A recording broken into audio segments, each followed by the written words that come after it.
दोस्तों कैसे हैं आप सब लोग। तो दोस्तों आज की वीडियो रहने वाली है डिडक्शंस चैप्टर के ऊपर। इस एक वीडियो के अंदर आपके डिडक्शन के जो भी डाउट्स हैं, जो भी क्वेश्चंस हैं या जो भी इंपॉर्टेंट टॉपिक्स बनते हैं जो पिछले 5 सालों से या 4 सालों से एग्जाम में आ रहे हैं, तो वो सारे के सारे टॉपिक्स आपके इस एक वीडियो के अंदर कवर अप रहने वाले हैं। तो वीडियो को अभी से भाई अपने दोस्तों के साथ अगर शेयर करना है तो कर दो, वीडियो को लाइक करना है तो कर दो, क्योंकि वीडियो में फिर आपको टाइम नहीं मिलने वाला। और अपने कॉपी पेन लेके ज़रूर बैठे ताकि आप साथ साथ नोट्स बना सकें।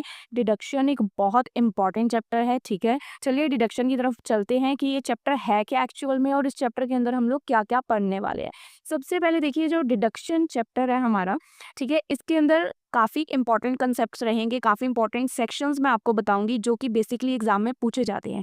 पर आपको क्वेश्चंस ध्यान से सुनने हैं। सबसे पहले देखिए जैसे डिडक्शन है, these deductions are allowed from gross total income. जो कि ग्रोस टोटल इनकम, जैसे कि हमें ना जो टोटल टैक्सेबल इनकम निकालने के लिए पहले हमारी आती है gross total income. Gross total income से हमें टोटल टैक्सेबल इनकम पे अराइव करने के लिए उसमें हमें डिडक्शंस को माइनस करना पड़ता है। जो हमारी डिडक्शंस है ना, डिडक्शंस को अगर हम ग्रोस टोटल इनकम में से घटा देंगे तो हम टैक्सेबल इनकम तक पहुंचते हैं। यानी कि पहले जब हम अपने सभी हेड्स को ऐड ऑन करते हैं, जैसे सैलरी, हाउस प्रॉपर्टी, जो भी हमारी इनकम्स हुई है, उससे हमारी ग्रोस टोटल इनकम निकल के आती है। फिर उसमें से हम डिडक्शंस को जब माइनस कर देते हैं, डिडक्शंस हमने माइनस कर दी, फिर हमारी टोटल टैक्सेबल इनकम निकल के आती है, ठीक है। तो वही लिखा हुआ है, these deductions are allowed from gross total income to arrive at total taxable income, कि जिसके थ्रू हम टोटल टैक्सेबल इनकम तक अराइव कर सकते हैं, वो हम लोग उन्हीं को डिडक्शंस बोलते हैं। ये इनकरेज करती हैं डिडक्शंस कि हम ज़्यादा से ज़्यादा सेविंग्स करें, इन्वेस्टमेंट्स करें, इंश्योरेंस करें, हेल्थ की अपने ध्यान रखें, एजुकेशन पे फोकस करें, चैरिटी करें और सोशल वेलफेयर पे फोकस करें, ठीक है। सबसे पहले सेक्शन की बात करते हैं, बहुत ईजिली क्लैरिटी हो जाएगी आपकी। सबसे पहला सेक्शन देखते हैं, सेक्शन 80C। इसके अंदर सेक्शन 80C, इसको रिमेंबर करने के लिए सबसे ईजी चीज़ है, सी माने कॉन्ट्रीब्यूशन। सी से क्या होता है कि आपको कॉन्ट्रीब्यूट करना है किसी भी कह सकते हो LIC प्रीमियम या स्कीम के अंदर कॉन्ट्रीब्यूट करना है ताकि आपके फ्यूचर सिक्योर हो सके, ठीक है। आपको कॉन्ट्रीब्यूशन करने की डिडक्शन मिलेगी, यानी कि deduction in respect of LIC premium and certain other saving scheme. अगर सर्टेन अदर सेविंग स्कीम्स में आप इन्वेस्टमेंट करते हो तो उन इन्वेस्टमेंट्स के ऊपर आपको कॉन्ट्रीब्यूशन के ऊपर आपको डिडक्शन मिलेगी, यानी कि आपको कुछ स्पेसिफिक अमाउंट होगा जो आपका डिडक्ट होगा, जिसके ऊपर आपका टैक्स अप्लाई नहीं होगा। ये सेक्शन जो है इनकरेज करता है लोगों को कि आप भाई ज़्यादा पैसों को सेव करें। आप जो सेफ स्कीम्स हैं, जो यानी कि कुछ होती हैं स्कीम्स जो गवर्नमेंट की होती हैं, कुछ दूसरी होती हैं, तो सेफ स्कीम्स में आप इन्वेस्ट करें ताकि आप ज़्यादा से ज़्यादा पैसों को बचा सकें। ये हेल्प करती है लोगों की फ्यूचर प्लानिंग में, उनकी रिटायरमेंट की सिक्योरिटी में और फैमिली की प्रोटेक्शन के लिए, ठीक है। ये एक बिल्ड करती है एक फाइनेंशियल डिसिप्लिन उनके बीच में और लॉन्ग टर्म के लिए कहीं ना कहीं आपको स्टेबल कर देती है। जब आपके पास एक स्पेसिफिक अमाउंट, जैसे अब आपने LIC में ही करवाई है, ठीक है, फॉर एग्जाम्पल आपने LIC में थोड़ा थोड़ा अमाउंट दे के आपने अपनी पॉलिसी करवा ली कि LIC मैंने करवा रखा है, इंश्योरेंस हो रखी है मेरी, कुछ भी प्रॉब्लम आएगी तो आपको पता है कि आपका घाटा कवर हो जाएगा क्योंकि आपने कंट्रीब्यूट किया हुआ है। तो फर्स्ट सेक्शन है 80C सेक्शन। इसके अंदर आपको मैं पॉइंट्स बता देती हूँ। 80C सेक्शन के अंदर कौन कौन से बंदे हैं जो एलिजिबल होते हैं, एलिजिबल पर्सन कौन कौन से होते हैं। सबसे पहले इंडिविजुअल और HUF यानी कि हिंदू अनडिवाइडेड फैमिली, यानी कि जिसको हम लोग बोलते हैं जॉइंट फैमिली, जिसके अंदर जिसके अंदर सभी लोग मिल के रहते हैं, ठीक है, जॉइंट फैमिली। तो इंडिविजुअल एंड HUF, तो इसको कौन क्लेम कर सकता है, 80C सेक्शन को जो LIC वगैरह हमने करवाई उसको कौन क्लेम कर सकता है, कोई भी इंडिविजुअल या उसकी कोई भी फैमिली मेंबर। इसकी लिमिट कितनी होती है, जितना या तो आपका एक्चुअल अमाउंट का कुछ भी आपने पे किया एक्चुअल अमाउंट, या 1,50,000, ये मैक्सिमम अमाउंट 1,50,000 होता है, ठीक है। मिनिमम कम से कम कितना भी हो सकता है बट मैक्स लिमिट इसकी 150 है। तो इन दोनों में से वट एवर इज लेस, दोनों में से आपका एक्चुअल अमाउंट जो है और वो और उसमें से जो 1,50,000 है, दोनों में से जो भी अमाउंट कम है, फॉर एग्जाम्पल आपका एक्चुअल अमाउंट है 1,70,000 और आपको एक्चुअल जो लिमिट है इस सेक्शन की कि आपको मैक्सिमम डिडक्शन मिल सकती है 1,50,000 की, तो दोनों में से कम कौन सी है, 1,50,000। तो आपको 1,50,000 तक के अमाउंट के ऊपर टैक्स पे करने की ज़रूरत नहीं है, पर जो एग्जेप्ट जो एक्स्ट्रा 20,000 है उसके ऊपर आपको टैक्स पे करना पड़ेगा, ठीक है। अब इसके अंदर कुछ इन्वेस्टमेंट की स्कीम्स जो भी आपको मैंने बताई कि सेफ स्कीम्स के अंदर आपको इन्वेस्ट करना चाहिए, तो वो इन्वेस्टमेंट्स की स्कीम और पेमेंट्स हैं। कुछ स्कीम्स है जैसे कि लाइफ इंश्योरेंस प्रीमियम आप करवा सकते हो, PPF पब्लिक प्रोविडेंट फंड में EPF करवा सकते हो, ELSS equity link service scheme है, एक 5 ईयर का फिक्स डिपॉजिट होता है, आप वो करवा सकते हो। कुछ पोस्ट ऑफिस की भी होते हैं ऐसे ही, ट्यूशन फीस जैसे चिल्ड्रंस की है उसके ऊपर आपको डिडक्शन मिल सकती है, प्रिंसिपल रिपेमेंट ऑफ अगर हाउसिंग लोन लिया है उसका आप रीपेमेंट कर रहे हो, उसके ऊपर आपको डिडक्शन मिल सकती है। सुकन्या समृद्धि योजना है, नेशनल पेंशन स्कीम है, इसके ऊपर आपको मिल सकती है। सीनियर सिटीजन सेविंग स्कीम है। इस टाइम ऐसी ना आपकी बुक के अंदर बहुत सारी और भी इन्वेस्टमेंट्स की स्कीम्स वहाँ पे लिखी हुई हैं आपकी बुक के अंदर। मैंने कुछ चुनिंदा जो उठाई हैं यहाँ पे जो लिखी हैं, क्योंकि ये पेपर में कई बार आपको प्रैक्टिकल क्वेश्चंस में भी देखने को मिलेगी। ठीक है, अब जो हमने 80C सेक्शन किया, इस सेक्शन का नेचर क्या है?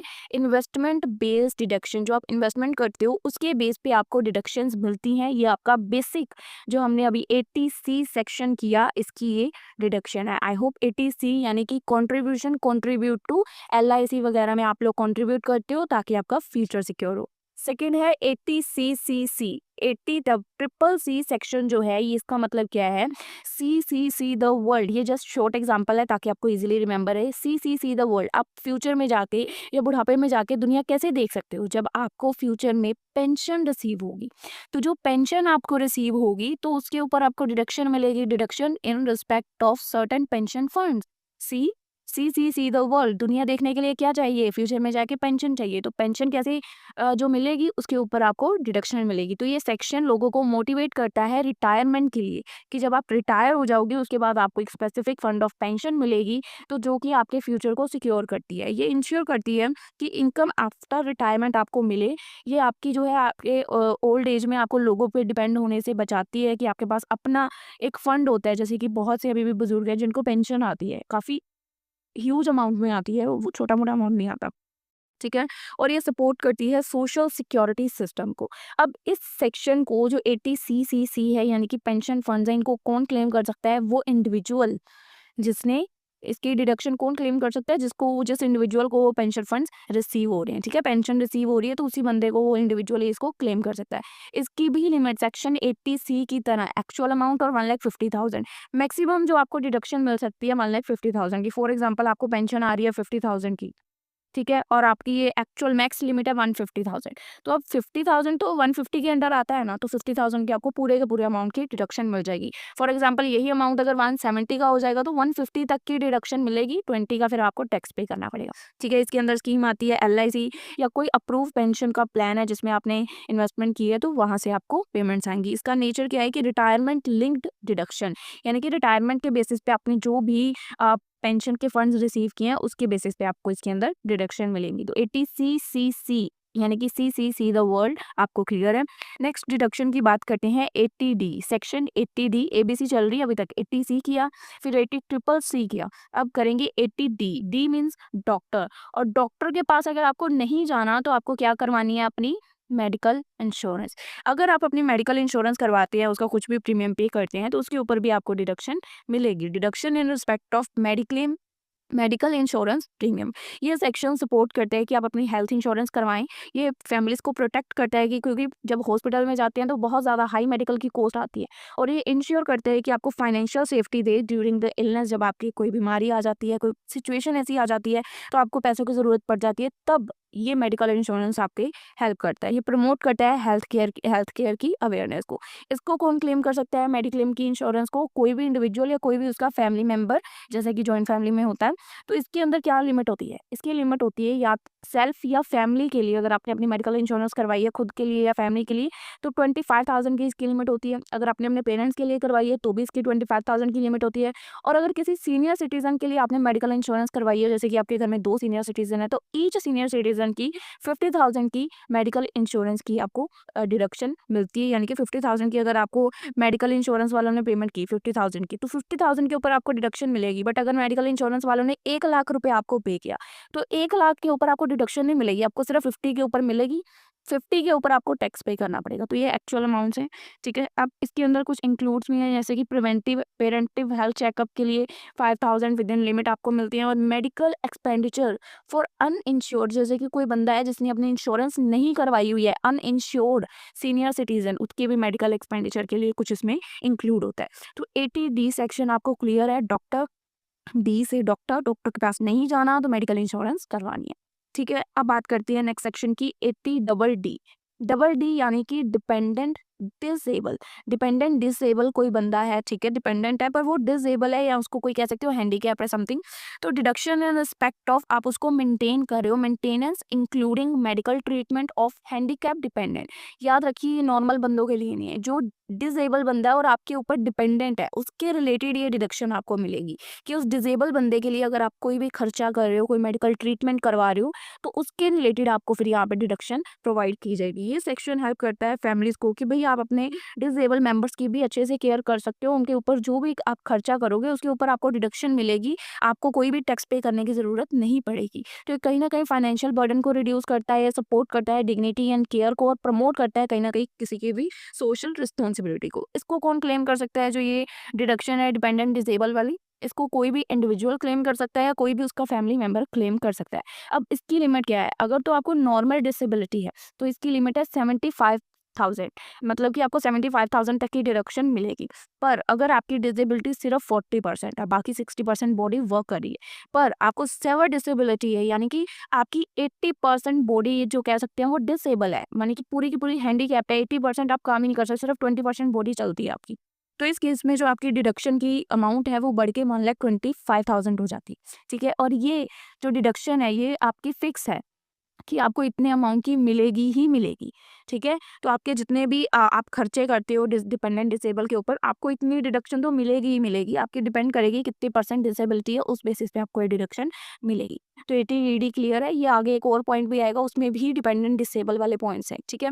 अब एटीडीडीबी, अब ये सिर्फ जो अभी हमने एटीडीडी किया ना उसमें हम डिपेंडेंट डिसेबल की कर रहे थे, अब इसमें सिर्फ स्पेसिफाई अगर कोई डिसीज है, स्पेसिफाई, ठीक है, कोई स्पेसिफाइड डिसीज है, सिर्फ उसकी ट्रीटमेंट के लिए एटीडीडीबी, डिपेंडेंट डिसेबल स्पेसिफाइड डिसीज, जिसके अंदर हमने 80% वाला केस देखा उससे रिलेटेड। तो expenditure incur on treatment of self या डिपेंडेंट कोई मेंबर है फैमिली का और any other member of HEF who is suffering from notified feed, यानी कि कोई स्पेसिफाइड डिसीज है उसको, उससे वो गुजर रहा है, तो उस केस में आपको ये वाली डिडक्शन मिल सकती है, 80 DDB की डिडक्शन को आप क्लेम कर सकते हो। ये सेक्शन सपोर्ट करता है फैमिलीज को ड्यूरिंग द इलनेस, ये हाई ट्रीटमेंट के जो बहुत जैसे कि स्पेसिफाइड डिसीज में आप लेके चल सकते हो, जैसे कैंसर जैसी बीमारी है, कोई स्पेसिफाइड डिसीज है, ठीक है, ये रिड्यूस करता है आपके फाइनेंशियल स्ट्रेस को और आपको एक मेडिकल रिलीफ प्रोवाइड करता है। अब इस डिडक्शन को कौन क्लेम कर सकता है, कोई भी इंडिविजुअल या कोई भी उसका फैमिली मेंबर। इसकी लिमिट क्या है, अगर तो कोई बंदा जो कि नॉन सीनियर सिटीजन है तो 40,000 के एक्चुअल अमाउंट में से एक्चुअल जो भी आपका खर्चा हुआ है विच एवर इज लेस आपको डिडक्शन मिलेगी। फॉर एग्जाम्पल आपका एक्चुअल में खर्चा हुआ 50,000 का और आपकी लिमिट 40,000 की है, तो सिर्फ आपको डिडक्शन 40,000 की मिलेगी, 10,000 के ऊपर आपको टैक्स पे करना पड़ेगा। और फॉर सीनियर सिटीजन अगर देखा जाए तो ये लिमिट है 1 लाख और actual expenses which ever is less, दोनों में से जो भी कम होगा उसकी आपको डिडक्शन मिल जाएगी। सो 80 DDB यानी कि ट्रीटमेंट ऑफ कोई स्पेसिफिक डिसीज, इन सभी सेक्शंस को मैं आपको एक डायग्राम के थ्रू भी प्रेजेंट करके आगे दिखाने वाली हूँ, ताकि आपको इजीली क्लियर रहे कि सेक्शन सारे याद कैसे रखने हैं, क्योंकि फिर आपको लर्न करने में प्रॉब्लम आएगी ना ऐसे सेक्शंस में, तो वो भी मैं आपको बताने वाली हूँ।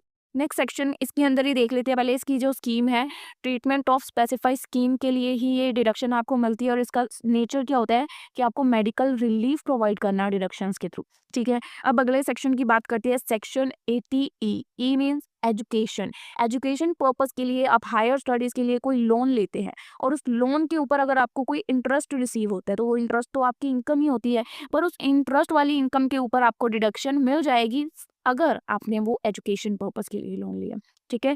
Interest on loan taken for studies is deduct, तो आपको इंटरेस्ट के ऊपर डिडक्शन मिल जाएगी। ये सेक्शन सपोर्ट करता है हायर एजुकेशन को, आपके एजुकेशन लोन्स के बर्डन को कम करता है, ये हेल्प करता है स्टूडेंट्स को भी, आप अपने करियर को बिल्ड कर सकते हैं, ये प्रमोट करता है स्किल डेवलपमेंट को। तो आपको जो भी आपने लोन का अमाउंट लिया है उसके ऊपर अगर आपको कोई, जैसे आपने लोन का अमाउंट लिया उसको बैंक में रखा, कैसे भी आपको इंटरेस्ट आया उसके ऊपर, ठीक है, interest on loan taken for studies, तो वो लोन इंटरेस्ट जो आपको रिसीव हुआ या जो आपको आगे पेमेंट भी करनी है, तो वो जो इंटरेस्ट आपकी इनकम में गिना जाना था वो डिडक्ट माना जाएगा अकॉर्डिंग टू दिस सेक्शन। तो आप इस डिडक्शन को क्लेम कर सकते हो 80E के तहत। इसको सिर्फ वही बंदा क्लेम कर सकता है जिसने इस हायर स्टडीज के लिए लोन लिया है।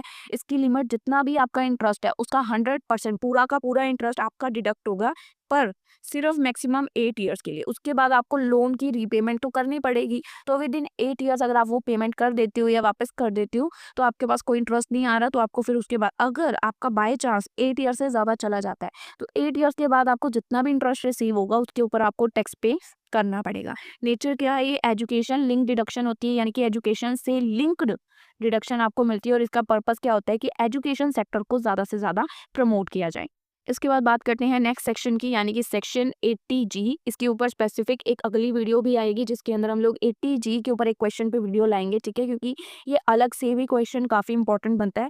पर 80G सेक्शन क्या होता है, जी से आप लोग रिमेंबर रख सकते हैं, थोड़ा अलग सा है डोनेशन, कि आप कोई भी डोनेशन करते हैं तो आपको उसके ऊपर भी डिडक्शन मिलती है। Deduction in respect of donation to certain funds या चैरिटेबल इंस्टीट्यूशंस में अगर आप कोई डोनेशन करते हैं तो उसके ऊपर भी आपको डिडक्शन मिल सकती है। ये सेक्शन प्रमोट करता है कि आप ज़्यादा से ज़्यादा चैरिटी करें, ज़्यादा से ज़्यादा सोशल वर्क करें। तो आपकी जो अगर आपकी जैसे कि 10 लाख इनकम है, ठीक है, 10 लाख में से आपने 2 लाख की आपने चैरिटी कर दी, तो वो 2 लाख का आपकी अब इनकम नहीं गिनी जाएगी, उसके ऊपर आपको डिडक्शन मिल जाएगी। आपको इस अमाउंट के अब आपकी टोटल इनकम 8 लाख गिनी जाएगी, क्योंकि 2 लाख की तो आपने चैरिटी कर दी, तो अब आपका टैक्स 8 लाख के ऊपर लगेगा। तो ये चीज़ें आपको देख के चलनी है, ठीक है। तो ये सपोर्ट करता है एजुकेशन, हेल्थ, रिलीफ और डेवलपमेंट के वर्क को। ये बिल्ड करता है एक हेल्पिंग कल्चर सोसाइटी में, जिसके आप लोगों की और मदद कर सके। इस डिडक्शन को कौन क्लेम कर सकता है, सभी टैक्स पेयर, जितने भी बंदे हैं जो इंडिया में टैक्स पे करते हैं। और टैक्स पे करने वाला कोई भी बंदा अगर कोई भी किसी भी तरह की चैरिटी करता है, किसी भी तरह की कोई कह सकते हैं फंड्स में लोगों की हेल्प करता है, तो वो सभी के सभी बंदे इसको क्लेम कर सकते हैं। लिमिट इसकी होती है 50% या 100% डिडक्शन मिलती है। ये डिपेंड करेगा अपने विद और विदाउट लिमिट। ये प्रैक्टिकल बच्चों को समझ आएगा, विद और विदाउट वाला, ठीक है। तो जिन्होंने प्रैक्टिकल किए होंगे उनके लिए तो ये समझ आ जाएगा, पर जिन्होंने नहीं किया आप लोग सिंपल थ्योरी बेसिस पे सीख लीजिए इसको। 50% या 100% डिडक्शन मिलेगी, डिपेंड करेगा कि आपकी डिडक्शन विद और विदाउट लिमिट हुई है, ठीक है। ये सिंपल सा केस आप लोग याद रखिएगा। नेचर चैरिटी के लिंक, चैरिटी से लिंक्ड आपको डिडक्शन मिलती है। और स्कीम कौन सी होती है, डोनेशन आप कर रहे हो किसी भी अप्रूव इंस्टीट्यूशन के अंदर, अगर आप डोनेशन कर रहे हो जो कि अप्रूव्ड है तो आपको ये डिडक्शन मिल सकती है। आप इसको क्लेम कर सकते हो अगर आपने ये जो डोनेशन है की है। तो अब बात करते हैं दोस्तों नेक्स्ट सेक्शन की, सेक्शन 80G यानी कि डबल जी, यानी कि रेंट पे। अगर आप कोई भी रेंट पे करते हो तो उसके ऊपर भी आपको डिडक्शन मिल सकती है। Deduction in respect of rent पे, ये सेक्शन हेल्प करता है लोगों की कि अगर कोई भी लोग रेंट पे रह रहे हैं और उनको उनकी कंपनी की तरफ से हाउस रेंट अलाउंस भी नहीं मिल रही है, तो वो बंदे अगर कोई रेंट पे करते हैं तो उस रेंट पे के ऊपर वो डिडक्शन क्लेम कर सकते हैं। पर इसकी सिचुएशन है कि अगर जो आप रेंट पे कर रहा है, जो मतलब जिसको भी ये डिडक्शन क्लेम करनी है, उसकी क्या कंडीशन है कि उसकी कोई भी हाउस प्रॉपर्टी नहीं होनी चाहिए उस सिटी के अंदर, उस शहर के अंदर उसका कोई भी फैमिली मेंबर नहीं रहता होना चाहिए, ना ही उसका खुद का घर होना चाहिए। और सेकंड, उसको उसकी कंपनी की तरफ से हाउस रेंट अलाउंस रिसीव नहीं होनी चाहिए। तो अगर ये 2 कंडीशंस आपकी फुलफिल है तो आप इस डिडक्शन को क्लेम कर सकते हैं अगर आप रेंट पे करते हैं। तो ये सेक्शन हेल्प करता है लोगों की कि अगर आप रेंट पे रह सको, ये रिड्यूस करता है कहीं ना कहीं आपके हाउसिंग के बर्डन को, जो आपके ऊपर एक बर्डन है। ये सपोर्ट करता है बेसिक रहने की ज़रूरतों के लिए, हेल्प करता है लो और मिडल इनकम के ग्रुप्स को। आपने कंडीशंस इसकी रीड कर ली हैं, इसके अंदर आपको डिडक्शन मिलेगी इन तीनों में से जो भी आपकी लीस्ट सबसे कम होगी। यानी कि या तो आप 5000 पर मंथ रेंट पे कर रहे होगे, या आपकी टोटल इनकम जो भी होगी उसका 25%, या आपने जितना रेंट पे किया माइनस आपकी टोटल इनकम का 10% करके इन तीनों अमाउंट्स को निकाला जाएगा। ये फर्स्ट वाला तो 5000 ये पूरा आ जाएगा, ठीक है। फॉर एग्जांपल आप कुछ भी यहाँ पे अपनी इनकम ले लो, उसका 25% कर दो, ठीक है। वो आपकी यहाँ पे रेंट आ जाएगा, जैसे कि 1 लाख का आप कर सकती है, या 10,000 का कर सकती है। जैसे कि फॉर एग्जांपल आपकी इनकम है 10,000, 10,000 का 25% करते हैं तो 2500 आपका यहाँ पे रेंट आ जाएगा। और अब आप रेंट पे कितना कर रहे हो, -10, आपने पहले इसका 10% किया यानी कि 1000, और रेंट आप फॉर एग्जांपल कुछ भी अज्यूम कर लो जो पे कर रहे हो, यानी कि कुछ भी अज्यूम कर लेते हैं, 5000 ही पे कर अज्यूम कर लेते हैं, ठीक है। तो ये आ गया 4000। अब इन तीनों में से ये 3 अमाउंट है, 5000, 2500, 4000। इन तीनों में से विच एवर इज लेस, सबसे छोटा अमाउंट कौन सा है, दैट इज 2500। तो इसके ऊपर, इतने अमाउंट के ऊपर आप डिडक्शन क्लेम कर सकते हैं। तो ये तीनों पॉइंट्स के थ्रू आप प्रैक्टिकल करेंगे, उसके अंदर भी आपको ये पॉइंट आएगा जब जहाँ पे आपको हाउस रेंट अलाउंस रिसीव होती है, वहाँ पे प्रैक्टिकल्स के अंदर भी आपको ये चीज़ सॉल्व करनी पड़ेगी। पड़ेगी। तो मैंने फॉर एग्जांपल करके आपको ये चीज़ समझा दी, आई थिंक आपको क्लियर होगी। अब इसका नेचर क्या है, ये आपको हाउस के रिलेटेड सपोर्ट करने के लिए एक डिडक्शन दी जाती है कि जो भी लोग रेंट पे रहते हैं, इनका कुछ सपोर्ट की जा सके। उनके जो अमाउंट की उन्होंने अगर रेंट ही पे कर दिया तो उनकी इनकम थोड़ा हुई, वो तो उनके हाथ से पैसे चले गए ना, तो उस अमाउंट के ऊपर आप डिडक्शन क्लेम कर सकते हो, फिर आपको उसके ऊपर टैक्स पे नहीं करना पड़ेगा। नेक्स्ट कौन सा सेक्शन है, सेक्शन 80 GGA, यानी कि अगर कोई भी पैसा साइंटिफिक रिसर्च या रूरल डेवलपमेंट के ऊपर लगाया गया है तो उस अमाउंट की भी आपको डिडक्शन मिलेगी, यानी कि amount given for scientific research या रूरल डेवलपमेंट के लिए किसी भी इंस्टीट्यूशन को, तो ये सेक्शन भी आपको डिडक्शन प्रोवाइड करता है। दिस सेक्शन प्रमोट करता है कि आप ज़्यादा से ज़्यादा रिसर्च करो, ज़्यादा से ज़्यादा रूरल ग्रोथ करो, और जो भी उसके ऊपर खर्चा होगा या जो भी उसके ऊपर इनकम होगी, हम उसके ऊपर आपको कोई भी टैक्स अप्लाई नहीं करेंगे, डिडक्शन देंगे उल्टा। ठीक है, तो ये सपोर्ट करता है कि ज़्यादा से ज़्यादा विलेजेस की डेवलपमेंट हो, नेशनल प्रोग्रेस हो। ये इनकरेज करता है सोशल कंट्रीब्यूशन को। इस सेक्शन को या इस डिडक्शन को कौन क्लेम कर सकता है, एवरी असेसी क्लेम कर सकता है, पर वो बंदा नहीं क्लेम कर सकता है जो कि not claim this under PGBP. जो आपका पीजीबीपी एक चैप्टर होगा, प्रॉफिट एंड गेन समथिंग, ठीक है, तो इसके अंदर आप इसको क्लेम नहीं कर सकते, अदरवाइज एवरी असेसी इसको क्लेम कर सकता है। इसके अंदर आपको 100% डिडक्शन मिलेगी, यानी कि जितना अमाउंट आपने रिसर्च के लिए किसी को दिया है वो पूरे के पूरे अमाउंट को आपकी इनकम से हटा के आपको उसकी डिडक्शन दे दी जाएगी, अगर आपने किसी को ऐसा रिसर्च के लिए अमाउंट दिया है। ठीक है, इसका नेचर क्या है कि डेवलपमेंट होनी चाहिए ज़्यादा से ज़्यादा। ठीक है, स्कीम क्या है, रिसर्च एंड रूरल डेवलपमेंट की डोनेशंस। तो 80 GGA सेक्शन आई थिंक आपको क्लियर है। 80 GGB, यानी कि कोई भी इंडियन कंपनी किसी भी पॉलिटिकल पार्टी को कोई अमाउंट देती है, डिडक्शन उसकी मिलेगी। Deduction in respect of contribution given by Indian company to political party, पर सिर्फ वो जो आपने अमाउंट दिया ना वो नॉन कैश होना चाहिए, कैश फॉर्म में नहीं होना चाहिए। तो अगर किसी भी इंडियन कंपनी ने कुछ अमाउंट किसी पॉलिटिकल पार्टी को दिया है तो उसके ऊपर भी उसको डिडक्शन मिलेगी। ये सेक्शन प्रमोट करता है कि पॉलिटिकल फंडिंग जो हो रही है वो ट्रांसपेरेंट हो। ठीक है, अगर आपने किसी पॉलिटिकल पार्टी को कुछ अमाउंट अपने पैसों में से दे दिया है तो उस अमाउंट को आपको डिडक्शन मिल जाएगी, फिर वो अमाउंट आपकी इनकम में नहीं गिना जाएगा। इट रिड्यूस, ये ब्लैक मनी को रिड्यूस करता है, सपोर्ट करता है कि फेयरली इलेक्शंस हों, स्ट्रेंथ देता है डेमोक्रेसी को। इसको कौन क्लेम कर सकता है, ओनली इंडियन कंपनीज, क्योंकि इंडियन कंपनीज ही तो पे कर रही है ना यहाँ पे। 80 GGB, इंडियन कंपनीज कंट्रीब्यूट कर रही हैं पॉलिटिकल पार्टीज को। इसकी लिमिट 100%, जितना अमाउंट आपने इंडियन कंपनी ने पॉलिटिकल पार्टी को दिया है पूरे अमाउंट के ऊपर आपको डिडक्शन मिलेगी। ठीक है, पर्पस क्या है कि क्लीन पॉलिटिक्स हो, और नेचर क्या है कि पॉलिटिकल ट्रांसपेरेंसी बनी रहे। अब इसके रिलेटेड एक और पॉइंट आएगा, ये था यहाँ पे इंडियन कंपनीज पॉलिटिकल पार्टीज को कंट्रीब्यूट कर रही हैं।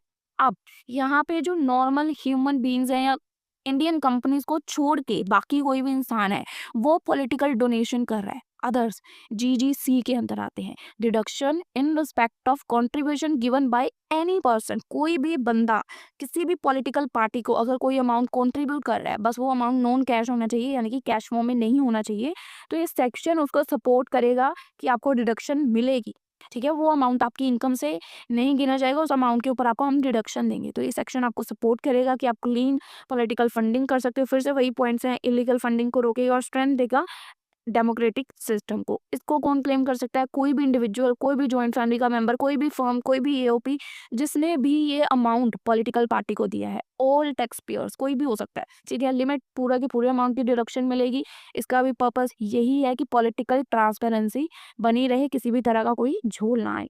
नेक्स्ट सेक्शन कौन सा है, 80 सेक्शन 80 TTA, यानी कि सेविंग अकाउंट इंटरेस्ट। अगर आपको आपके सेविंग अकाउंट से कोई इंटरेस्ट रिसीव हो रहा है तो उस इंटरेस्ट के ऊपर भी आपको डिडक्शन मिलेगी।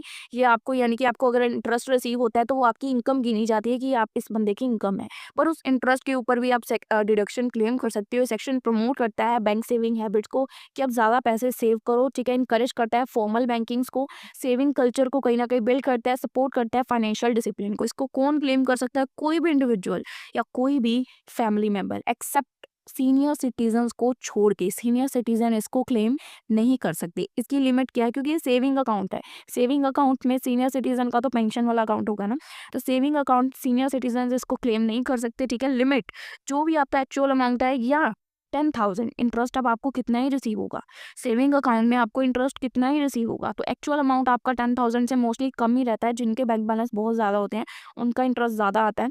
तो एक्चुअल अमाउंट या 10,000 मैक्सिमम, ज़्यादा से ज़्यादा आपको 10,000 की डिडक्शन मिल सकती है। फॉर एग्जाम्पल आपको इंटरेस्ट रिसीव हुआ 12,000, तो 10,000 की डिडक्शन मिलेगी, 2,000 के ऊपर आपको जो भी टैक्स की परसेंटेज स्लैब होगी उसके अकॉर्डिंग आपको टैक्स पे करना पड़ेगा। ये स्कीम क्या है, सेविंग अकाउंट के इंटरेस्ट के रिलेटेड। पर्पस क्या है कि फाइनेंशियल इंक्लूजन बढ़ाना, और इसका नेचर क्या है कि सेविंग से लिंक्ड आपको डिडक्शंस प्रोवाइड करनी, ताकि आपको हर चीज़ पे टैक्स ना पे करना पड़े। कुछ डिडक्शंस भी हैं, पर जिसको इनका यूज़ करना आता है वही इन डिडक्शंस को क्लेम कर सकता है। अब ATTTA में क्या था, सेविंग अकाउंट इंटरेस्ट, पर सीनियर सिटीजन्स को छोड़ के TTB सिर्फ सीनियर सिटीजन्स के लिए ही है। अगर सीनियर सिटीजन को किसी भी तरह की इनकम के ऊपर कोई भी इंटरेस्ट रिसीव हो रहा है तो उसके ऊपर उनको डिडक्शन मिलेगी अकॉर्डिंग टू दिस सेक्शन। ये सेक्शन सपोर्ट करता है financial independence of senior citizen. ये हेल्प करता है उनको उनके खर्चे मैनेज करने के लिए, उनको डिग्निटी प्रोवाइड करता है स्पेसिफिक एज में, और उनको दूसरों पे डिपेंड करने से, मतलब डिपेंडेंसी को कहीं ना कहीं रिड्यूस करता है। इसको कौन क्लेम कर सकता है, इस सेक्शन को सिर्फ सीनियर सिटीजन क्लेम कर सकते हैं और कोई नहीं। इसकी भी लिमिट अगर देखा जाए तो एक्चुअल अमाउंट और 50,000, क्योंकि मोस्टली सीनियर सिटीजन की जो इनकम होती है या इंटरेस्ट होता है उनको ज़्यादा रिसीव होता है, क्योंकि उनकी पूरी उम्र की जमा पूंजी होती है। ठीक है, तो यहाँ पे आपको डिडक्शन की लिमिट 50,000 दी गई है, पर इससे अगर आपको ज़्यादा इंटरेस्ट रिसीव होता है तो फिर उसके ऊपर आपको टैक्स पे करना पड़ेगा। नेचर एल्डरली सपोर्ट डिडक्शन है और ओल्ड एज की सिक्योरिटी इसका मेन पर्पस है। तो आई होप आपको ये भी सेक्शन क्लियर है। अब बात करते हैं सेक्शन 80U की। इसके बाद एक ही सेक्शन और है, ठीक है, ध्यान से सुनिएगा। सेक्शन 80U यानी कि कोई भी डिसेबल इंडिविजुअल के ऊपर ये सेक्शन सपोर्ट करता है डिसेबल पर्सन्स को डायरेक्टली। कोई भी बंदा अगर डिसेबल है तो वो सेक्शन के अंदर आता है। ठीक है, कोई भी अमाउंट होता है, कोई भी आपको प्रॉब्लम होती है तो आप इसके अंदर आपकी डिडक्शन को क्लेम कर सकते हो। कुछ भी एक्सपेंसेस आप करते हो तो ये आपको फाइनेंशियल सिक्योरिटी प्रोवाइड करता है, इक्वालिटी को प्रमोट करता है, और क्वालिटी ऑफ लाइफ को आपकी और इम्प्रूव करता है। किसको, कौन इसको क्लेम कर सकता है, सिर्फ डिसेबल इंडिविजुअल ही इस अमाउंट को क्लेम कर सकता है। इसकी लिमिट 75,000 पर एनम। अगर आपको कम डिसेबिलिटी है यानी कि 40% डिसेबिलिटी, हमने ये पॉइंट पीछे भी किया था, और अगर आपको 80% डिसेबिलिटी है तो आपका अमाउंट हो जाता है 1,25,000। कोई भी डिसेबल बंदा है तो वो ये सेक्शन, अगर जैसे कि कोई डिसेबल बंदा है और वो अपने खर्चे खुद ही उठा रहा है, डिसेबल इंडिविजुअल है, तो वो फिर यहाँ पे 80U सेक्शन के अंदर आएगा। अगर एक तो होता है डिपेंडेंट डिसेबल, जो हम पीछे भी पॉइंट कर रहे थे, डिपेंडेंट डिसेबल, वो हो गया कि आपके कोई फैमिली मेंबर, आप किसी के ऊपर डिपेंड हो। ये है डिसेबल इंडिविजुअल, कि आप डिसेबल हो और अपना खुद ही ध्यान रख रहे हो। ठीक है, आप अपनी क्वालिटी ऑफ लाइफ को इम्प्रूव करना चाहते हो, तो इस सेक्शन के थ्रू फिर ये चीज़ें आप क्लेम कर सकते हो ताकि आपको टैक्स पे ना करना पड़े। तो डिसेबिलिटी को सपोर्ट करते हुए ये स्कीम बनाई गई है। एक लास्ट डिडक्शन है सेक्शन 80M के तहत, यानी कि inter corporation corporate dividend. Dividend income receive from another domestic company. अगर किसी दूसरी डोमेस्टिक कंपनी से आपको कोई डिविडेंड की इनकम रिसीव हो रही है तो उसके ऊपर भी आप डिडक्शन क्लेम कर सकती हो।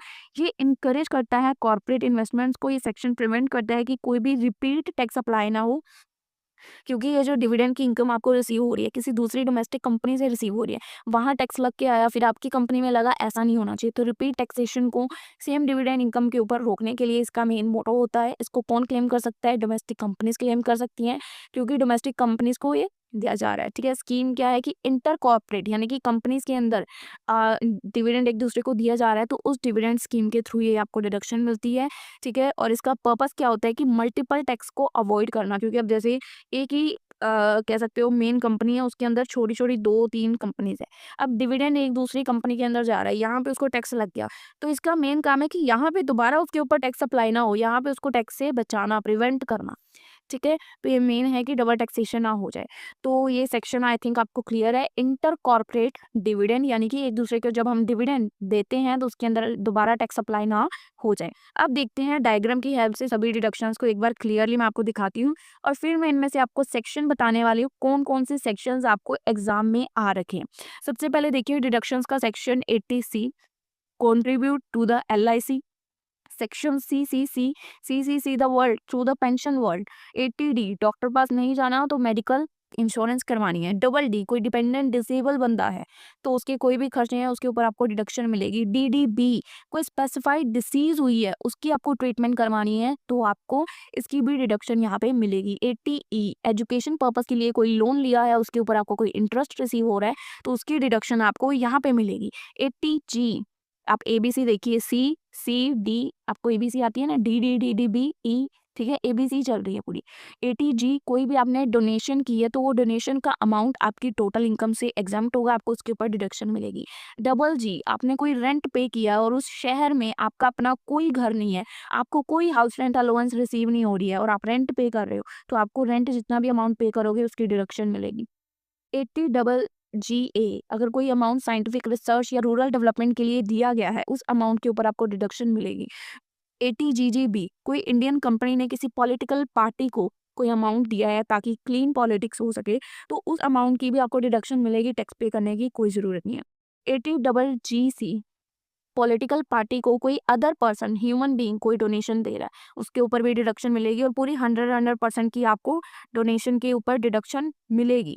और 80TTA, कोई सेविंग अकाउंट के ऊपर आपको इंटरेस्ट रिसीव हो रहा है, ये सीनियर सिटीजन्स को छोड़ के, जो एक्सेप्ट सीनियर सिटीजन्स है, ठीक है, एक्सेप्ट सीनियर सिटीजन्स को छोड़ के, तो उसके अंदर आपको कोई इंटरेस्ट रिसीव हो रहा है उसके ऊपर आपको डिडक्शन मिलेगी। 80TTB, सिर्फ सीनियर सिटीजन को अगर किसी इनकम के ऊपर इंटरेस्ट रिसीव हो रहा है तो उसके ऊपर आपको डिडक्शन मिलेगी। 80U, कोई डिसेबल इंडिविजुअल है, कोई डिसेबल इंडिविजुअल है जिसको कह सकते हैं कि कोई वो खर्चे कर रहा है अपने तो उसको भी ये डिडक्शन मिलेगी। और 80M, कोई इंटर कॉर्पोरेट डिविडेंड, यानी कि एक कंपनी अपनी दूसरी डोमेस्टिक कंपनी को कोई डिविडेंड शेयर कर रही है, अपनी इनकम दे रही है तो उस केस में आपको यहाँ पे डिडक्शन मिलेगी। तो ये प्रॉपर चार्ट आप लोग अपना देख सकते हैं, इस चार्ट के थ्रू आपको क्लैरिटी रहेगी कि कितने सेक्शंस, टोटल हमने 15 सेक्शंस किए हैं। इन्हीं 15 में से पेपर में मोस्टली क्वेश्चन पूछे जाते हैं। मैं आपको क्वेश्चन दिखा देती हूँ इसका कौन सा पेपर में आया हुआ है तो आपको क्लैरिटी हो जाएगी। 2025 में इसका एक क्वेश्चन पेपर में पूछा गया था। तो आपकी स्क्रीन पे क्वेश्चन है, व्हाट आर द, ये दोनों क्वेश्चंस के ऊपर मैं ऑलरेडी वीडियोस अपलोड कर चुकी हूँ, टैक्स हॉलीडे और टैक्स लायबिलिटी। इसके पहले भी मैंने एग्रीगेशन ऑफ इनकम के ऊपर डाली है तो आप लोग देख लीजिएगा, ठीक है। क्वेश्चन क्या है, what are the provisions relating to deduction from gross total income. Section कौन कौन से आए हैं, 80D doctor, 80DD dependent disable, 80U, यहाँ पे आप सेक्शंस देख सकते हैं, आपका चार्ट यहाँ पे है। 80U जैसे कि डिसेबल वाला, तो सेक्शंस इसी के अंदर पेपर में पूछे गए थे, ठीक है। यही सेक्शंस मैं आपको हर बार करवाती हूँ। 80U, 80DD, इसकी कोई ट्रीटमेंट के लिए डिपेंडेंट डिसेबल की, TA, 80E एजुकेशन वाला और GA, ये कुछ सेक्शन इन्हीं सेक्शंस में से चुन के आपको पेपर में पूछे गए थे। मेन अगर ये देखा जाए तो ये 15 सेक्शंस काफ़ी इंपॉर्टेंट है, इनमें से आपको कोई भी कुछ सेक्शंस पूछे जा सकते हैं। फिलहाल पेपर में कितने सेक्शन पूछे गए थे, 1 2 3 4 5 6, टोटल 7 सेक्शंस 2025 में 15 मार्क्स में आपको पेपर में पूछे गए, ये देख सकते हैं, ठीक है। तो टोटल ये क्वेश्चन जो आप लोग देख रहे हैं ये 15 मार्क्स में आपको पेपर में पूछा गया, तो कितना इंपॉर्टेंट क्वेश्चन होगा। तो ये सेक्शंस के ऊपर मैंने पहले भी वीडियो बनाई थी पर मैंने अभी दोबारा इसको रिन्यू किया है क्योंकि वो वीडियो ना थोड़ी पुरानी हो चुकी थी तो मुझे लगा कि डिडक्शंस को थोड़ा रिन्यू करना चाहिए। वैसे कोई चेंजेस नहीं आए हैं डिडक्शंस में, पर फिर भी अगर आपको ये 15 की 15 डिडक्शंस ये चार्ट के थ्रू आपको इजीली रिमेंबर भी रहेंगी, तो मेक श्योर आप ऐसे ही डायग्राम्स के थ्रू अपने नोट्स को प्रेजेंट करें, इजीली आपको रिमेंबर रहेंगे। सो यही थी आज की वीडियो। आई होप आपको डिडक्शन चैप्टर अच्छे से क्लियर है। इस चैप्टर से मेरी तरफ से आपके लिए इतना ही है। बाकी 80G के ऊपर मैं आपके लिए एक वीडियो लेके आऊँगी क्योंकि उसके ऊपर स्पेसिफाई क्वेश्चन अलग से पेपर में पूछा जाता है, ठीक है। तो that's all about today's video. I hope आपको अच्छे से क्लियर है। कुछ भी प्रॉब्लम्स है हमारी इंस्टा आईडी आपको हमारे चैनल पे मिल जाएगी, तो आप लोग हमें वहाँ पे जाके मैसेजेस कर सकते हैं। कुछ भी डाउट्स हो आप लोग हमें बता सकते हैं। चलिए मिलेंगे हम लोग आपसे अपनी अगली वीडियो में, तब तक के लिए स्टे ट्यून्ड, गुड बाय।